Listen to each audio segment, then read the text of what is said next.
वक्त जितनी शिद्दत से अपना इंतज़ार करवाता है उतनी ही तेज़ी से गुजर भी जाता है, लेकिन इसके निशानात रह जाते हैं जिसे माजी का नाम देकर हम अपनी यादों में महफूज कर लेते हैं। मगर कभी कभी फुर्सत के लम्हात में इन यादों के औराक उलटने का दिल चाहता है। ये दास्तान भी एक ऐसे ही दौर की याद दिलाती है जो अपने वक्त में बहुत दिलचस्प वाक़यात को रकम करता हुआ मुकम्मल हुआ और आने वाली नस्लों के लिए सोच के कई दरवा करते हुए किताबों में मुंतकिल हो गया। मुगल बादशाह औरंगजेब की ज़िंदगी से मुतल्लिक बहुत कुछ जानकर भी बहुत कुछ पोशीदा रहा, जैसा कि ये वाक़यात इस अहद का एक और ही रुख दिखा रहे हैं। ड्रामनी एक ऐसा किरदार जो अपने औकात भूलकर शहजादे के इश्क में गिरफ्तार हुई और बिलाखिर अपने इंजाम को पहुंची। जिलहज 1668 की पहली तारीख थी जब अरकान दौलत और उमरा सल्तनत अफसरान सिपाह जो सुबह जात में जाफिशानी और खैरख्वाही से बादशाह की खिदमत शाही इंजाम दे चुके थे, अपने अपनी लियाकत के मुवाफिक रुतबे और मनसब पाकर मुमताज़ सुरखरू हुए। लोगों की पेशानियाँ इस ग्रां कदर अनायत के शुक्रिया में चमक उठी,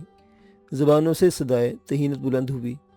शहजादों और शहजादियों को भी हस्ब मरातब या इनकी खिदमत शाही की मुनासिब से इनाम इकराम से नवाजा गया था, मगर इन इनामात मनसब की तरक्की इनाम पाने वालों में शहजादा आज़म का नाम कहीं भी शामिल ना था। सब लोग इस बात पर हैरान व शशदर थे कि शहजादा आज़म को नज़रअंदाज क्यों किया गया, हालांकि शहनशाह सबसे ज़्यादा इन्हीं पर एतमाद करते थे और सबसे ज़्यादा जंगी मुहिमात भी इन्हीं की वजह से सर हुई थी। जब हरकारे की तरफ से इस पहली नशीस के इख्तिताम का ऐलान हुआ तो सब उमरा वज़रा चिमगोयां करने लगे कि आखिर शहजादा आज़म से क्या खता सरजद हुई कि इन्हें इकराम से महरूम रखा गया है। बड़ी बेगम साहिबा से लेकर नौकरानियों और कुनीज़ों बांदियों तक अपनी अपनी राय दे रही थी। शहजादे ने लगता है शहनशाह मुअज़्ज़म की किसी हुक्म से रूगर्दानी की है जिसकी वजह से इन्हें नज़रअंदाज कर दिया गया है। कोई कहता है शहजादा आज़म ने बड़ी बेगम साहिबा को नाराज़ किया है, इसीलिए सज़ा के तौर पर इन्हें इनाम इकराम से नहीं नवाजा गया। और इन सबसे अलग रहमत बानो खुद को अंदर ही अंदर कोस रही थी कि शायद शहजादा आज़म को नज़रअंदाज किए जाने का सबब इसकी ज़ात हो। इसे रह रहकर बड़ी बेगम साहिबा की वो बात याद आ रही थी कि इंसान को अपनी हैसियत के मुताबिक हाथ पांव मारने चाहिए। बेड़ियाँ उठाकर छत तक पहुंचने की कोशिश में छत नीचे नहीं आ जाती। नशीस बर्खास्त हुई तो सब जाने के लिए उठे और कतार की शक्ल में दरबार से निकलने लगे। रहमत बानो अभी तक आखिरी नशीस्तों पर बैठी थी जब शहजादा आज़म बाहर जाने के लिए इसके करीब से गुजरा। शहनशाह जी शान को आपका भेजा हुआ तोहफा बेहद पसंद आया, उनकी तरफ से शुक्रिया कबूल करो। आपने जो मेरी इज्जत बढ़ाई इसके लिए मैं सारी ज़िंदगी आपकी ममनून रहूँगी। रहमत बानो ने भी आहिस्तगी से जवाब दिया, शाम को एक खुसूसी नशिस्त हो रही है, मैं इसमें तुम्हारी शमूलियत का मुंतज़िर रहूँगा। जाते जाते शहजादा आज़म ने नसीहत की, मगर आपकी पजीराई करना शायद शहनशाह जन्नत मकानी करना भूल गए या जानबूझकर आपको नज़रअंदाज कर दिया गया है।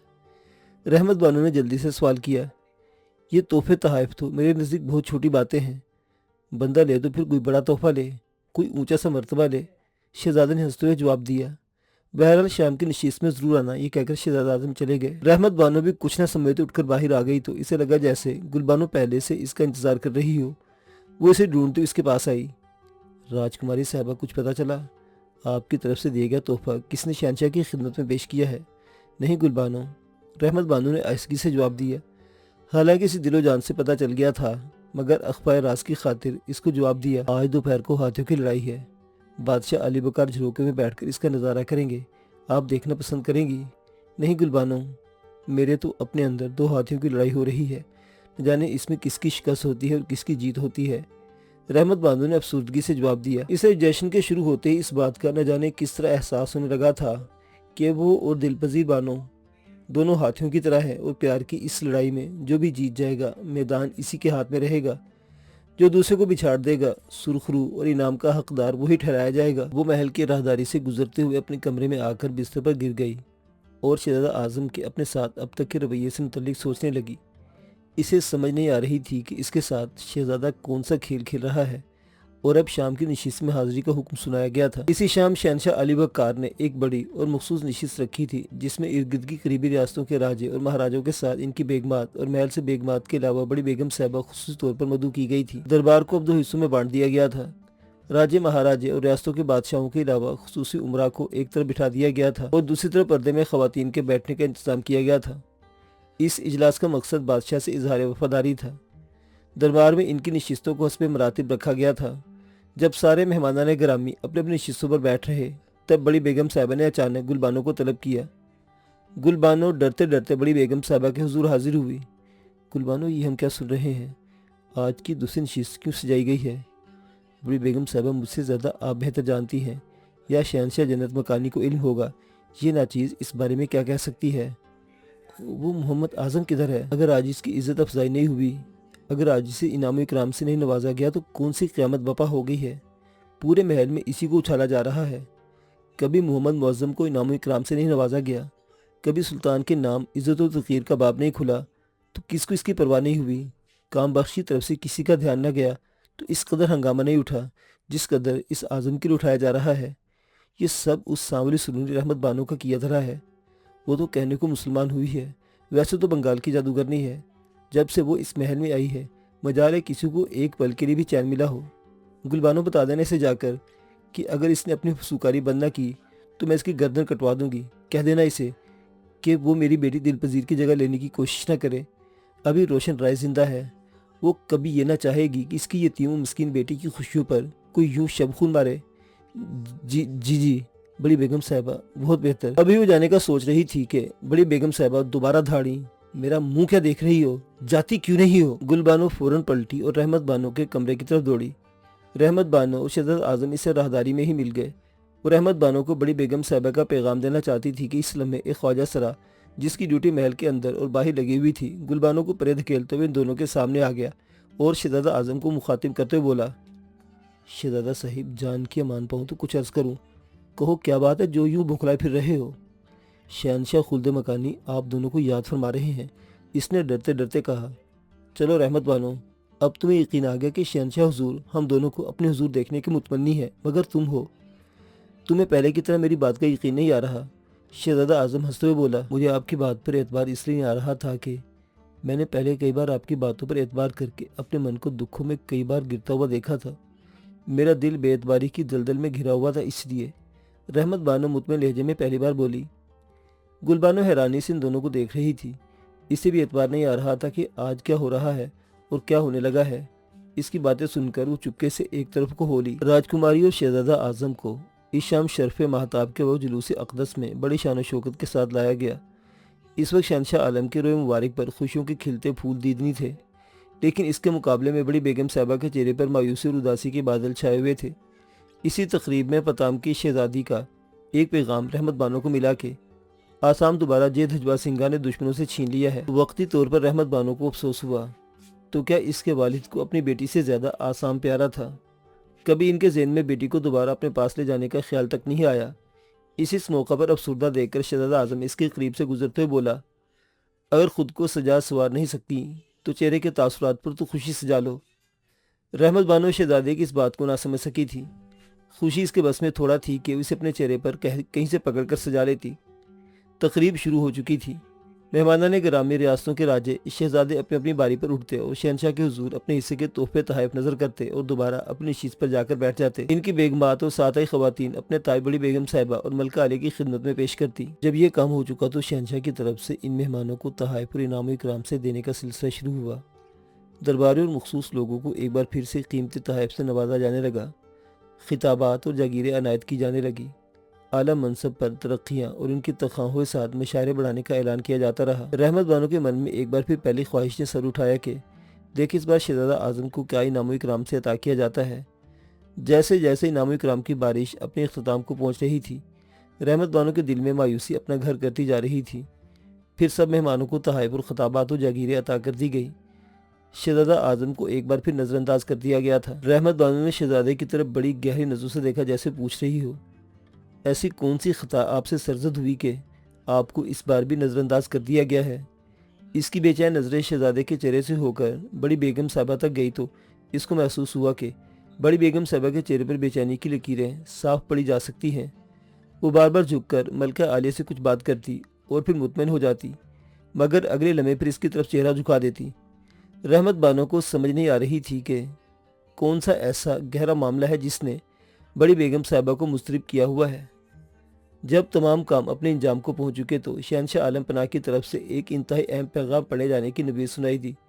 پیغام پڑھنے والے کی آواز گونجی، آج کے اس جشن وزن قمری کے خوبصورت دن ہم شہنشاہ اورنگزیب بخوشی اعلان کرتے ہیں کہ شہزادہ محمد اعظم کا نکاح بعوض 1,80,000 حق مہر رحمت بانو سپوتری راجہ آسام سے کرنے کی اجازت دیتے ہیں और ये नकाह अभी और आज ही अंजाम पाएगा। ये फर्ज शाही मस्जिद के इमाम अदा करेंगे। इस अचानक ऐलान ने सबको हैरान और शशदर कर डाला। राजकुमारी की आंखों में खुशी के आंसू छलकने लगे। वो मनी मन में खुदा के हुजूर झुक गई, जिसने इनके प्यार की लाज रख ली थी और जिसकी हुजूर मांगी हुई रहमत बानो की दुआएं कबूल हो गई थी। इसी वक्त दोनों का निकाह कर दिया गया और महल में एक कमरा खास इनको अता कर दिया गया। रहमत बानो ने एक उचटती सी नज़र बड़ी बेगम साहिबा के चेहरे पर डाली। इसने देखा बड़ी बेगम साहिबा का चेहरा गुस्से से सुर्ख हो रहा था और इसकी आंखों से नफरत और हिकारत के शोले बरस रहे थे। रहमत बानो को अचानक मिलने वाली खुशी ने इसके सारे दुख खत्म कर डाले थे और वो खुशी से फूले ना समा रही थी।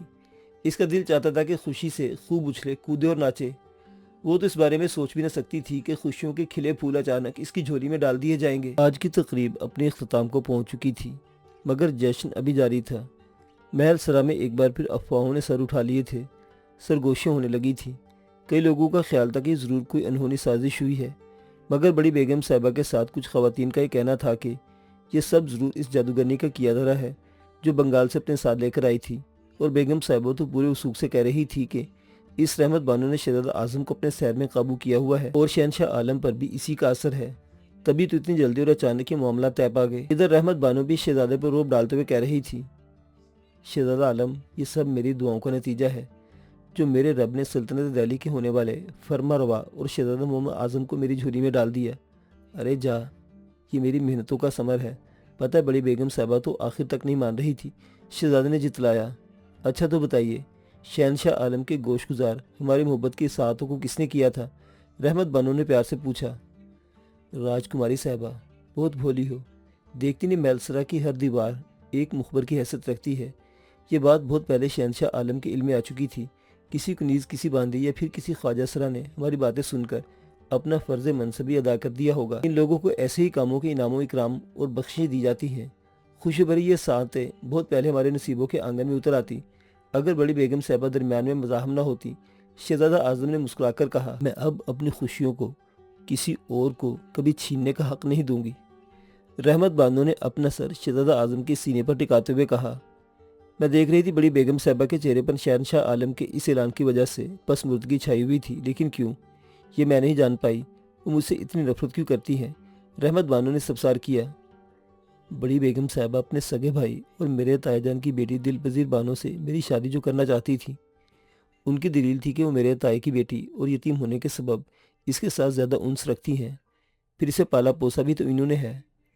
इसकी वालिदा इसके पैदा होते इंतकाल कर गई और बादादा इसके वालिद का भी इंतकाल हो गया था, इसलिए इनके मुताबिक वो हमदर्दी की ज़्यादा मुस्तहिक थी। वो तो शहनशाह आलम ने इनकी चलने ना दी। अब देखो आगे क्या होता है। शहजादा आजम ने पूरी तफसील के साथ सारी बात बता दी। एक बात की मुझे समझ नहीं आ रही शहजादा जान, एक मर्द तो किसी औरत की दुश्मनी में इस हद तक जा सकता है, मगर एक औरत भी औरत की दुश्मन हो सकती है, मुझे आज पता चला है। रहमत बानो ने संजीदगी से कहा, पहलाती साजिशों और बड़ी बेगम साहिबा की इस मामले में शिकस्त दिन ब दिन जवान होती जा रही थी। इन्हें यह गवारा ही नहीं था कि जिस महल सरा में इनके हुक्म के बगैर एक तिनका भी नहीं हिलता था, वहाँ इन्हें इतनी बड़ी शिकस्त से दो चार कर दिया जाए। वो अपनी शिकस्त को हर हाल में कामयाबी और कामरानी से बदलना चाहती थी। फिर एक रोज़ इन्हें इसका भी मौका मिल गया। शहनशाह आलम महल सरा में उस रोज़ तशरीफ़ लाए। वो बड़ी बेगम साहिबा से हस्ब आदत मिलने गए तो बड़ी बेगम साहिबा ने अफसोसज़दा लहजे में गिला किया, शहजादा मोहम्मद आजम के आंगन में गहन लगा चांद उतार कर तुम्हें सुख और शांति मिल गई। वो दोनों की पसंद थी। शहनशाह आलम ने दलील दी, आलमगीर तुम कितने कठोर हो, तुम्हें तो अपनी यतीम भतीजी का ख्याल भी ना आया। और तो और पहले हर काम में मेरी मर्जी का ध्यान रखते थे, मगर इस मामले में मुझसे पूछा तक नहीं। वो मेरी चाहत ना थी और ना ही इसका ताल्लुक हमारे ख़ानदान से था। मेरी ख्वाहिश थी कि मैं इसकी शादी पहले अपनी पसंद से करूं, फिर वो जहां चाहता शादी कर लेता, मगर तुमने मेरी उमंगों पर पानी डाल दिया। बड़ी बेगम साहिबा ने कहा, आपको अब भी इख्तियार है, आप मोहम्मद आजम की दूसरी जगह शादी कर सकती हैं। शहनशाह आलम ने जवाब दिया। चुनांचे अगले साल रजब की 20 तारीख को रामनी रहमत बानो की शादी के ठीक 6 माह बाद शहजादा आजम की दूसरी शादी मोहम्मद शुजा की बेटी दिलपजीर बानो के साथ कर दी गई। रहमत बानो ने अपने सोतन के साथ बड़ी बेदिली के साथ निभाह करने की हामी भर ली, मगर इसे सारी जिंदगी अफसोस रहा तो इस बात का कि औरत ही औरत की दुश्मन निकली। जब तक औरत औरत की दुश्मन रहेगी, इन्हें किसी और दुश्मन का खतरा नहीं है। मुअज़्ज़िज़ सामीन हज़रात, इस दास्तान की तैयारी में इन कुतुब से मदद ली गई। माअसर आलमगीरी, मुस्तैद खां, سیر المتاخرین خدا بخش، روز نامچہ عہد عالمگیر، برنیئر ما اثر عمرہ، محمد حسام الدولہ، اورنگزیب عالمگیر، ڈاکلر Om Prakash, Alamgir Nama, Kazim Muhammad, history of Assam, Gait Edward, 16ویں صدی کا بنگال، جین داس گپتا۔ معزز سامعین و ناظرین، آپ کو یہ تاریخی داستان کیسی لگی؟ اپنی آراء کا اظہار کمنٹ باکس میں کیجیے گا۔